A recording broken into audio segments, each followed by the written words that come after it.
Produto de uma cultura japonesa devastada pela guerra, Yohji Yamamoto nasceu em Tóquio, no Japão, no ano de 1943. Desde jovem, ele tinha uma relação muito próxima com a moda, pois sua mãe era dona de uma loja onde eram produzidas roupas sob medida para as clientes da alta elite japonesa. As vestimentas confeccionadas eram ultra femininas e Yohji sempre questionou isso. Ele não entendia o motivo daquelas peças serem dessa forma e dizia que aquilo reforçava a ideia de que mulheres eram bonecas servidas para o homem. O designer progressista construiu seus 50 anos na recusa em se curvar diante essa tradição. Acabou se apaixonando pela moda feminina e era movido por desconstruir alguns dogmas relacionados a ela. Ele teve a oportunidade de estudar moda em uma das mais renomadas faculdades do Japão e do mundo, a Faculdade de Bunka, e hoje foi com o simples intuito de aprender a modelar e costurar. Ele não fazia ideia de que havia um sistema de moda muito bem consolidado no mundo, e só queria adquirir os conhecimentos necessários para ajudar sua mãe na confecção da loja. Depois de se formar em 1969, teve a oportunidade de morar por um ano na França. Naquela época, a alta costura estava entrando em declínio, com o início do prêt-à-porter. Isso o deixou perdido, porque em Bunka ele havia estudado na maior parte do curso a alta costura, e então ficou desiludido, achando que a moda não era para ele e que não tinha os conhecimentos necessários para entrar no mercado. Sendo assim, Yamamoto voltou para o Japão e começou a trabalhar com sua mãe, e também como freelancer. Nesse período, ele já demonstrava aquelas que seriam suas características mais marcantes. Começou a produzir roupas assimétricas que colidiam com as linhas rígidas e geométricas que dominavam a moda parisiense. Incomodado com o fato de estar criando roupas sem sentido com sua mãe, ele decide montar sua marca com criações próprias, a Wise. Foi nessa época que Yamamoto conheceu uma aliada e parceira, a eclética designer fundadora da marca Comme des Garçons, Rei Kawakubo.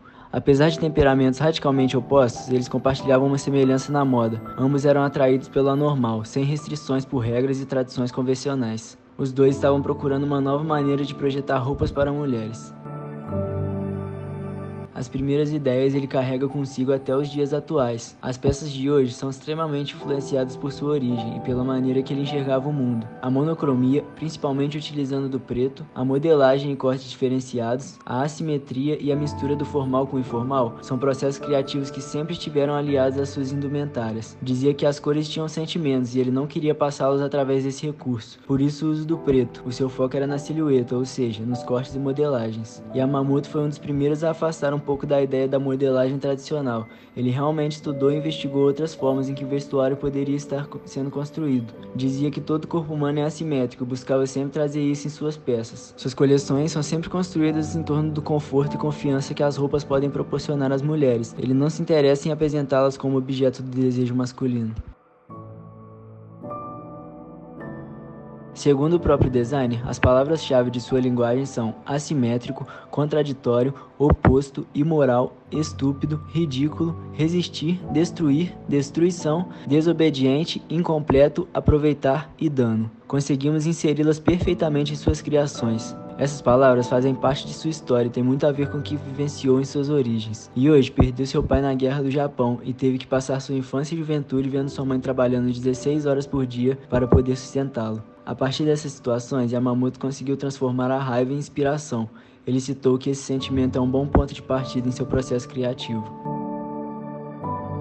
Demorou um pouco, mas Yohji Yamamoto encontrou seu primeiro grande sucesso. Sua primeira coleção pública em Tóquio se tornou bem-sucedida e então a Wise capitalizou-se rapidamente à medida que se espalhava pelo país. E hoje tinha um mapa do Japão em sua parede e usava um alfinete para marcar toda a cidade que ele tinha alguma conexão com um shopping ou boutique lá instalada. Então, em 1980, ele percebeu que o mapa estava quase todo coberto. Foi aí que o designer decidiu que era hora de voltar a tentar se inserir no mercado europeu.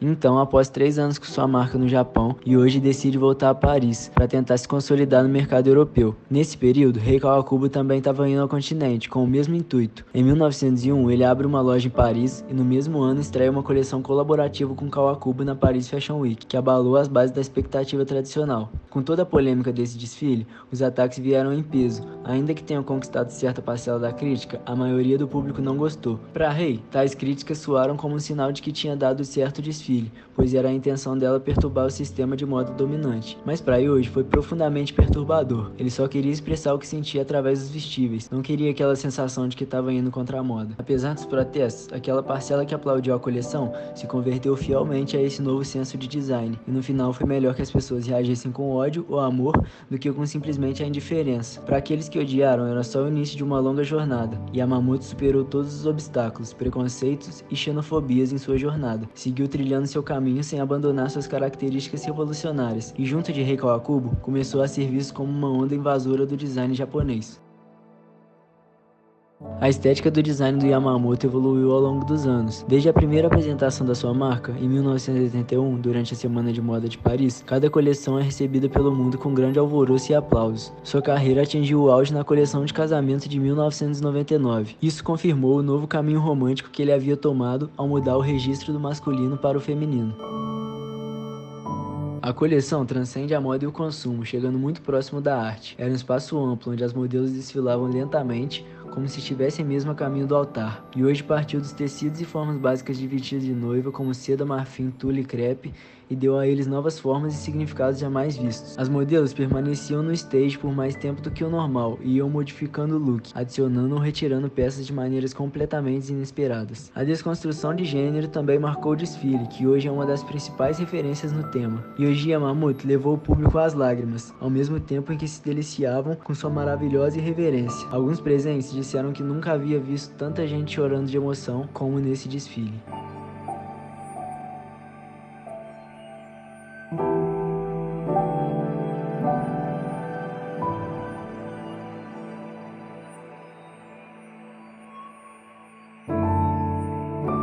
Em 2002, se tornou um dos primeiros designers a unir alta costura com alto desempenho e performance, colaborando com a Adidas e lançando a linha Y3, muito antes da moda esportiva entrar na cultura mainstream. O próprio sistema começou a se apropriar de seus recursos criativos e várias marcas utilizaram dessa ferramenta como investigação de formas e materiais. Isso aconteceu não só na parte de design, mas também no branding, tendo em vista que ele foi pioneiro ao fazer colaborações com empresas de público-alvo distinto, como a Adidas. Depois disso, essas colaborações se tornaram tendência e hoje em dia é muito comum.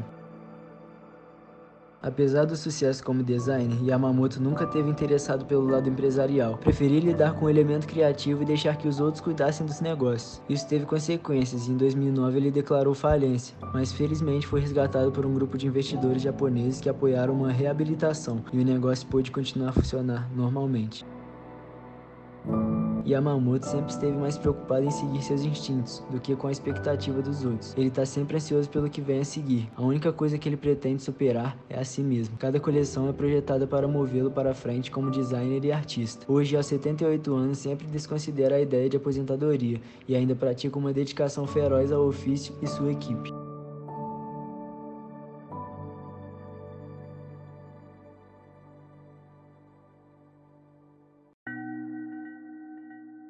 Rei Kawakubo é uma japonesa nascida em Tóquio em 11 de outubro de 1942. Em 1973, ela estabeleceu sua própria empresa, a Comme des Garçons, e abriu sua primeira loja em 1975 em Tóquio. A designer redefiniu sobre o que a moda é ou pode ser. Conseguiu mudar a nossa percepção ao longo dos anos sem nunca comprometer a sua visão artística. Ela é inflexível em sua criação artística. Não se curva, não volta atrás e não se impõe limites. É tão livre que entende que a única saída será ir para o espaço e ser impactado pela visão do nosso planeta de um ângulo absolutamente novo e deslumbrante. Influenciou radicalmente a perspectiva ocidental sobre adornos corporais e o significado das roupas, bem como a concepção japonesa do que significa ser mulher em uma sociedade machista. Kawakubo ajudou a estimular o intelectualismo na moda, e sua influência pode ser vista em coleções de diversos estilistas. Ela se formou na Universidade Keio após estudar filosofia, literatura e belas artes, e trabalhou por um curto período como estilista. Aos 74 anos, a estilista e criadora da grife Comme des Garçons já disse que as regras estão somente dentro da nossa mente. Ela oferece uma enorme contribuição à moda com sua estética que desconstrói e provoca, sempre em total desacordo com as tendências predominantes.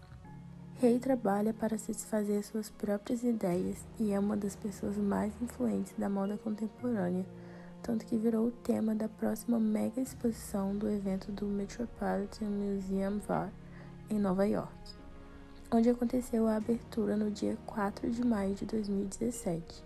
Foi a segunda vez que a instituição homenageou com uma retrospectiva um designer vivo. A primeira foi em 1983, sob o trabalho de Yves Saint Laurent. Suas roupas não tocam ou moldam o corpo, e suas coleções não podem ser olhadas ou avaliadas nos termos convencionais da moda. Camisas com mangas longas, recortes no pescoço, saias e vestidos de formas irregulares, casacos com fendas até as mangas, jaquetas de um ombro só, roupas que mostram a costura, preenchimentos em locais incomuns, tricôs com furos. Rei experimenta com novas formas e novos corpos, trabalha com visões abstratas e desconstrói mitos, mudando radicalmente as percepções de beleza. A Comme des Garçons começou em 1973 e até hoje é uma empresa independente, onde Rei é responsável pelas decisões criativas e comerciais. Todo seu trabalho é parte de uma estratégia cuidadosamente pensada, em que sucesso econômico é essencial para que ela possa manter sua independência criativa. Em 2008, quando a moda sofreu um baque com a recessão e muitas empresas tiveram que fazer grandes cortes de custo, Rei lançou a Comme des Garçons Black, uma linha extension-friendly que refazia as peças mais vendidas do acervo a preços amigáveis. Isso fez com que os fãs da marca continuassem a entrar nas lojas, mesmo em tempos de vacas magras. Discretamente, ela foi construindo um negócio de multilinhas debaixo do guarda-chuva da CDG. Das coleções desfiladas em Paris, as bem-sucedidas linhas como a Play e a de perfumes. Há uma oferta grande de produtos e preços com o espírito da Comme des Garçons inalterado. Assim, ela mantém sua integridade como criadora, enquanto constrói um negócio global bem-sucedido. Os desfiles da Comme des Garçons de Rei Kawakubo normalmente deixam muitos consumidores e jornalistas confusos, sem entender as roupas ou a mensagem que está sendo passada. Kawakubo se esquiva dos holofotes, dificilmente se aparece para agradecer a plateia após seus desfiles. Os jornalistas que esperam captar os segredos de seu pensamento ou seu significado geralmente são respondidos de maneira enigmática, o que resulta em mais confusão. Contudo, eles retornam a cada temporada, pois todos parecem reconhecer que, embora possam não entender a coleção de Kawakubo à primeira vista, estão testemunhando algo que irá influenciar outros estilistas e terá um impacto considerável na moda futura. Pode parecer que Kawakubo trata a moda como arte cheia de experimentação, questões abertas e um desejo de explorar assuntos maiores. Entretanto, apesar de sua ligação visível com a moda artística e conceitual, ela não quer que seu trabalho seja considerado uma arte pela arte, que abandona sua função. Ela diz: a moda não é arte, você vende arte para uma pessoa. A moda vem em série e é mais um fenômeno social. Também é algo mais pessoal e individual, pois você expressa sua personalidade. É uma participação ativa. A arte é passiva. O trabalho de Kawakubo é mostrado em coleções de inúmeros museus, exibições e publicações graças à incrível perspectiva artística que ela traz a cada temporada. Sua afirmação de que a moda não é arte pode ser uma reação defensiva do que uma crença, já que estilistas conceituais são continuamente forçados a provar que suas roupas são usáveis e acessíveis, mesmo os provenientes de uma abordagem intelectual. Ela sempre confronta a beleza idealizada e predefinida. Ela diz: eu quero ver as coisas de maneira diferente para buscar a beleza. Eu quero encontrar algo que ninguém nunca encontrou. Não faz sentido criar algo previsível. Utilizando filosofias feministas, ela questiona a beleza ideal, como em sua coleção Primavera 1997, mais conhecida como Loops and Bumps, que mostrava modelos com formas exageradas e distorções por todo o corpo. Ao mesmo tempo, Kawakubo geralmente traduz símbolos e ideias estéticas do Ocidente, combinando-os ou fazendo referência a eles para uma definição pós-modernista.